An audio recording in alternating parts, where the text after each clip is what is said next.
It's about a mile wide and as black as you can imagine, and it's coming straight for us.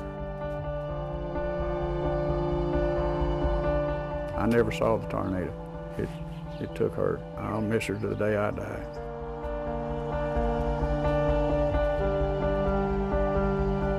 I picked my head up, and I remember looking in front of me, and there's destruction. And I looked to my right and my left, and everything I once knew was gone. I remember looking into her eyes when I put her in that ambulance. Think about them big old blue eyes. Sometimes I forget about it, try to let it go. You know, it's hard, but I'm getting there. Because we all are hurting. You know, there's been so much destruction and pain, but I know all of us, if we look, we can see the beauty in it.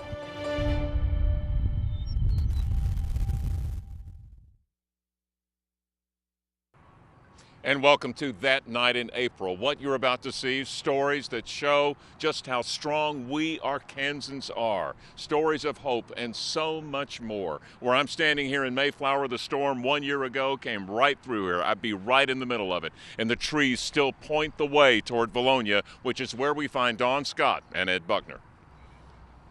All right, Craig, thank you so much. And of course, we are honoring and remembering everyone who suffered that night in April 1 year ago, almost to the hour now, almost. Ed. And 16 people died, 2 of them little boys. April Smith is their mom, and we spoke with her recently. Yeah, that's right. She lost both of her sons. She's a Valonia mother, and Ashley Blackstone has this report. The pressure was so extreme. Raw memories. The mountains in front of us, and I see the tornado. It's about a mile wide and as black as you can imagine, and it's coming straight for us. Each flashback triggering pain. I remember my pants getting sucked off me. But also hope. Like my last memory with the 4 of us was praying. April Smith, mom to 2 boys, 7-year-old Tyler and 8-year-old Cameron. I just miss them. It was Sunday, April 27th, church day for the Smith family, and a foreshadowing from Tyler. He looks at me and he says, Mom, he said, if I go to heaven, will you miss me? And I said, well, yeah, baby, I'll miss you. And he said, well, how long will you miss me? And I said, well, every day until I see you again. And he said, well, don't worry, Mom. I'll be watching over you. Within hours, life changed forever. April, her husband Daniel, and their boys thrown hundreds of feet. Their 4-bedroom brick home in Valonia wiped completely from its foundation. Daniel and April, the only survivors. I didn't hear my kids. I didn't see my husband running for me. I was just alone. And in that moment again, I cried out to God and I prayed. April didn't see her husband for 5 days. Broken bones and fractures kept her in the hospital for weeks. It was like God just met me on the dirt when I prayed. I didn't understand it, but I just had this peace. And I knew it was going to be okay. A year later, that same confidence still intact. While it's been a roller coaster filled with treacherous lows, one thing keeps her going. They're in heaven. They can't get sick. They can't get on drugs. They can't get hurt. They can't get disappointed. They're just waiting on me. They're just waiting on me, and they're safe. Waiting in heaven, a prediction from God, April says, spoken through little Tyler, one she calls a blessing, knowing God was preparing her. I am so thankful for the peace because I couldn't make it without it. And to be honest, that's the only way. So on this anniversary, a day filled with such emotion, April chooses instead to celebrate her boys and look to the future. She and her husband have plans to eventually expand their family. What a beautiful story that I'll get to tell them of their big brothers and what they've done here on earth. Beauty from ashes, from a woman laced with an unbreakable faith, praying her testimony renews hope for others who are grieving. Because we all are hurting. You know, there's been so much destruction and pain, but I know all of us, if we look, we can see the beauty in it. Obviously, a very strong woman whose faith is what's carrying her through. And I just would like to add, so many hundreds of residents in this state kind of have that exact same attitude. Yeah, they're going to get through it. So much respect for her and so much respect for so many of the people in this town. We're on a slab right here in Vilonia that was once a house, and you can see them for miles and miles and miles, some choosing to rebuild, some not choosing to rebuild. Most not, looks like, yeah. So much hurt, but again, people are healing, and that's what's so beautiful about watching this story unfold 1 year later. We're going to send things now to Craig. He is, of course, covering the same topic in Mayflower tonight. And Dawn, for a husband who lost his wife of 41 years, living on his own now has been harder than he could ever imagine. It has meant a huge adjustment as he fights through the pain. Our own Marlisa Goldsmith paid him a visit and has that story. Relax. Learning to adapt Take it easy. to life as a solitaire. Just having a hard time learning to live by myself.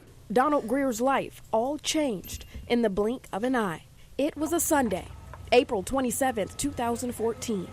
An EF4 tornado rips through Mayflower, instantaneously leveling homes caught in its way and killing several, including Greer's wife. I would say between Mayflower and Maumelle, that's the bullseye. As soon as I got in there, I heard sound like somebody was sandblasting the door. And I guess that went on for 20 seconds, and the door caved in and hit her and hit me too, put me in the hospital, and it took her. Riverwood Memorial Gardens, 41 years. I met her up in Center Ridge.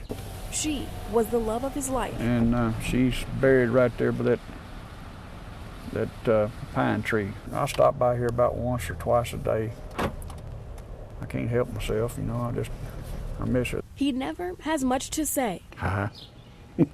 What else is there to say? I'll miss her to the day I die. It's a hard reality, knowing that Mother Nature was the force behind losing his wife. I think about it. And incredibly tough for Greer to return to River Plantation. But on this day, he faces his fear and takes us there. The tornado came across this hill right here, took out those 4 houses down there, and about 5 of them here. Here at the River Plantation, many families are beginning to come back and start the rebuilding process. This was Donald Greer's family home, but for he and his family, they say they just couldn't come back. I think I've got a key here to fit it. Now, Greer spends most of his time here. Tongue and groove, yellow pine. In the process of building a new home. This is my bathroom here. For him and his son. And then that's my living room. And he's paying attention to detail. I didn't want sheetrock in here, I wanted all yellow pine. And building it exactly how he always imagined his dream home. And this time, installing a safe room. There's not a tornado going to come through it. That is sure to weather any storm. But this door is real heavy. It's a good 3 inches thick. Piece by piece, the finishing touches will be made as Greer remembers his past while welcoming new memories. Marlisa Goldsmith telling that story of a man soldiering on. One of the videos that surfaced that night was of a man carrying a child to safety. It was seen all over the world on CBS television. Coming up tonight, that man and that child are reunited on this special. Stay with us. We'll be back in a minute. Don't step in that poop.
In the moments after the storm here in Mayflower, one man came to the rescue of a young girl who was the daughter of one of his best friends. A remarkable story and video that has been seen by so many people.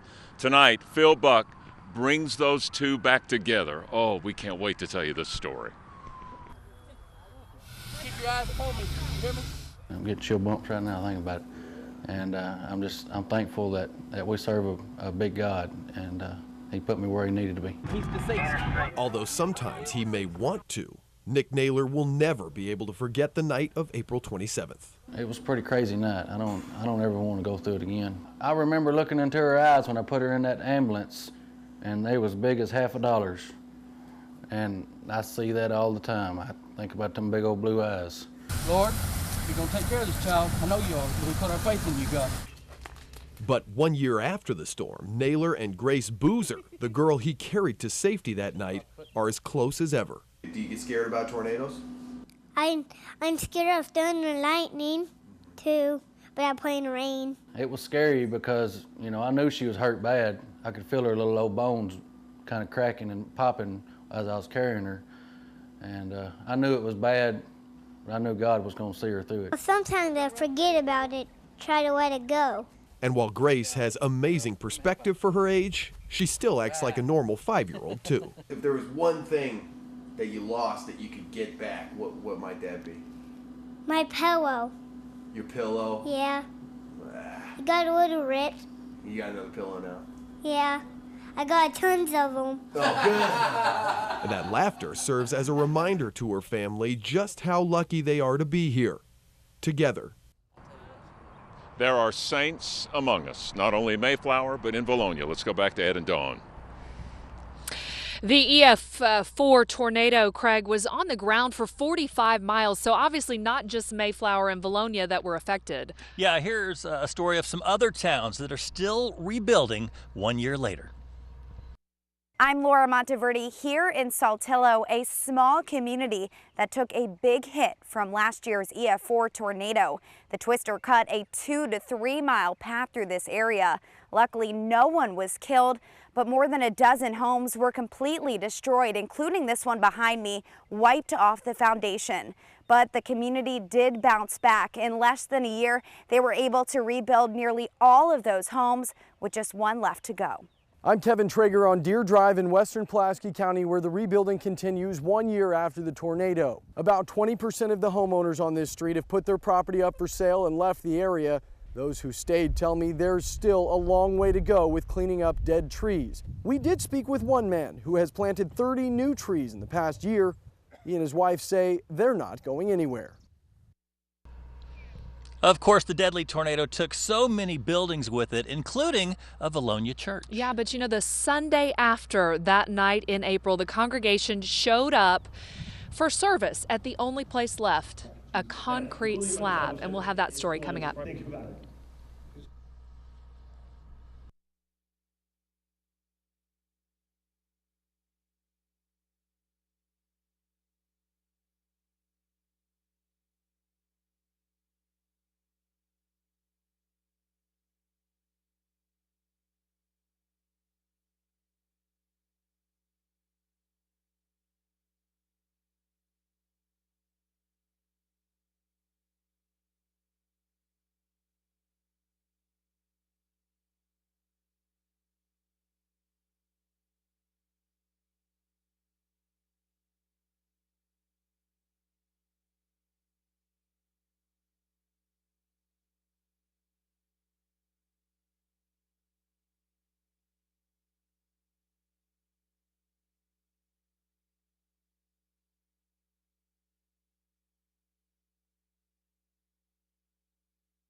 Perhaps one of the biggest cornerstones for Arkansans affected by the tornado was faith. Many people turned to their church for strength and community. But what about the people who not only lost their homes, but their place of worship? Well, THV 11's Dan Grossman tells us they rebuilt just like everyone else. When you see that what has happened here tonight, it just shakes you up even. A well-defined, tightly wound tornado. Life tends to be an interesting teacher. long. This is a deadly night. 6 confirmed deaths in Faulkner County alone. 1 is dead in White County. Because it's not until after the test. And the first time there was a lot of damage and a lot of repair. This time everything was just gone. Early reports of devastation in heavily populated areas. The lesson that can sometimes only be taught in the darkest of places. He described it as a war zone. He said downtown Bologna is gone. Is learned. I think you learn a lot about who you are, though. Your resolve is tested.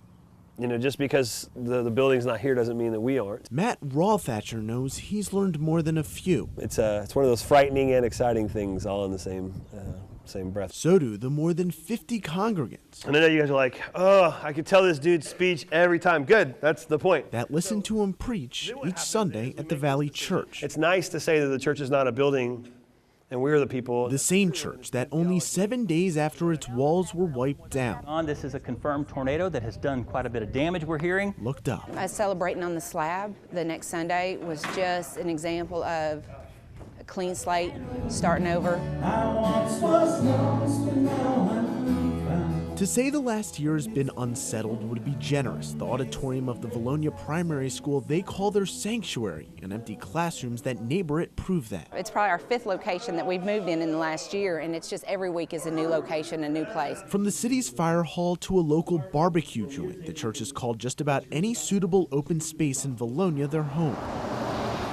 Drawing from what was. I loved being the church that was right here on Main Street. To cope with what is. This was just a place that we were. It wasn't who we were. All the while, still learning life's greatest lesson. Bologna, it's really hard to Bologna, put you're in into the path words. of this dangerous tornado. A year after its test. It gives you a whole new perspective as far as what really matters. And it's not the stuff, it's not the building, it's not the homes, it's not everything that we might have lost. It really is holding on to each other and going out and being a purpose bigger than yourself. It's in your name we pray. Amen. On March 19th, the Valley Church closed on 10 acres of land off Highway 64. They'd been working for about 9 months to purchase that property, and I know they're really looking forward to it. It's going to be their permanent home. And obviously, they've been through a lot. The whole year has been hard for so many people. We just visited with a man who owns acres, hundreds of acres here just beyond the subdivision. He spent the past year cleaning up. He lost 150 head of cattle, just got those replaced last week, just got his home rebuilt. And he's saying they really need some help. And I think that's important. Here we are on the 1-year anniversary. We can't forget this community or any of them that need some help because there's still a lot of cleaning up to do. Yes, much more coming up after the break. Stay with us. Stay with us.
Back in Mayflower, that night in April, let's talk about El Paso, what happened there.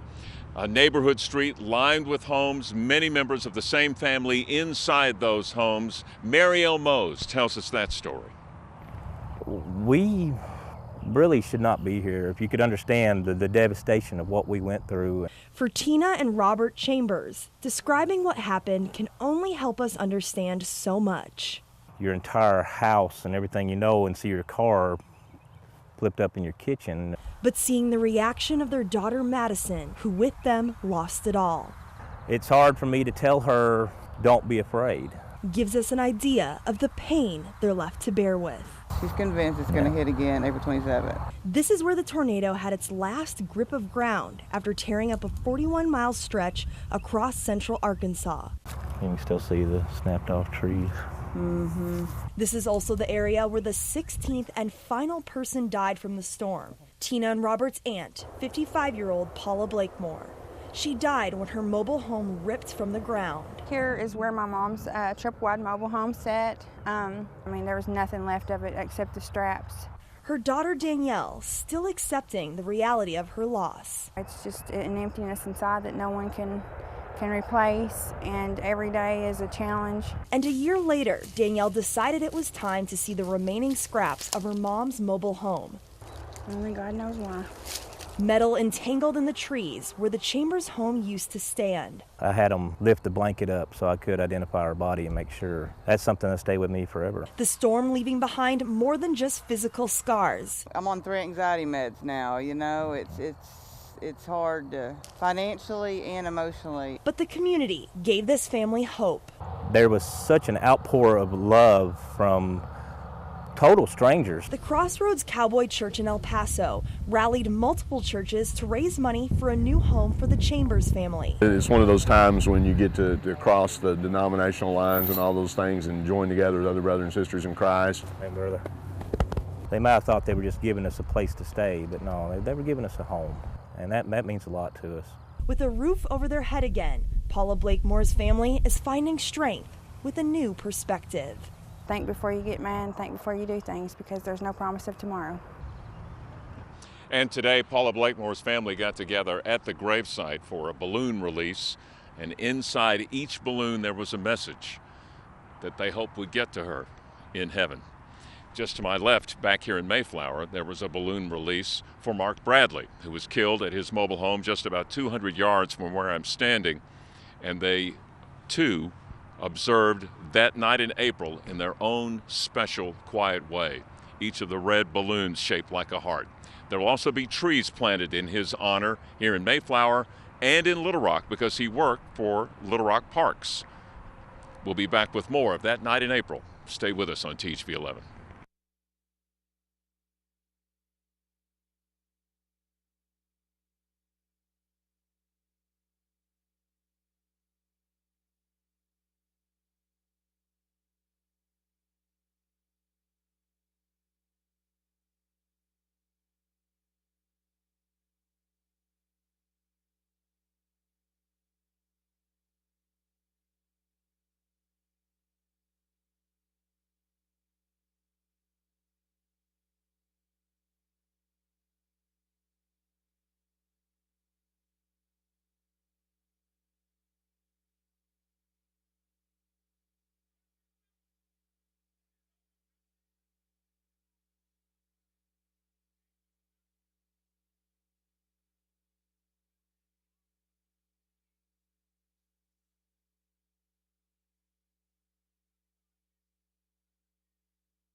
You know, a lot of children are very afraid of thunderstorms, lightning, tornadoes, but imagine as a child having to witness this destruction, Ed. That's right. Macy Jenkins tells us the story about how one school is rebuilding. It was Sunday afternoon. We had a big thunderstorm, and then we heard that a tornado was coming. And then I heard that the intermediate school was destroyed.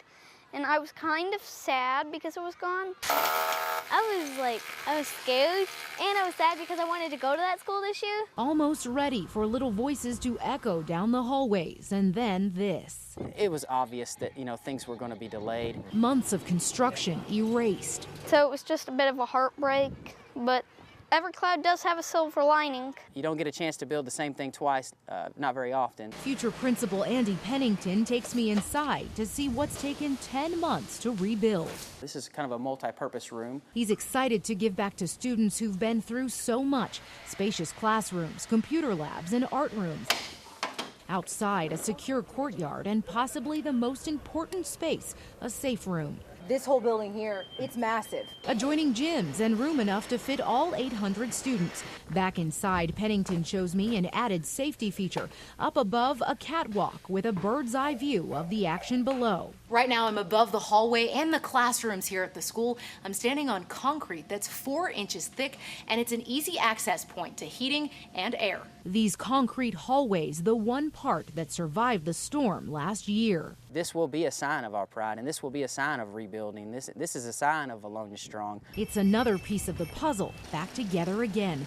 For fourth graders Caden and Alora, it can't come soon enough. I always wanted to be in 5th grade because I like lacus, like I want to have a laku. That day, just around the corner. And they plan for it all to be done by the first day of school come August. School still comes around. Yeah, it does. Normalcy school still happens, folks, you know. Life still happens. And that's well put, Dawn. That's what's going on here. The folks are bouncing back, rebuilding. So many of the new homes behind us are going up. And on a personal note, I mean, I have not been here since the storm, and it's hard for me to come to places like this because, you know, our job is one thing. We're so focused when those tornadoes are happening. But to still see some of the debris and the damage, it's truly heart-wrenching. But to see those new homes popping up, folks walking up to you, saying, glad you're here. You know, come give us a little bit more help. We still need some help. That's what it's all about. It sure is. And I, of course, I had an emotional moment. I had been here just shortly after the tornado hit in the early morning hours. And seeing it then to now, there's been so much progress made. So proud of the people here and in Mayflower. So much respect for them. But they still need our help, and we don't want to forget them. We thank you so much for watching our special news broadcast that night in April, and we want to dedicate this broadcast to the 16 people who lost their lives that night in April.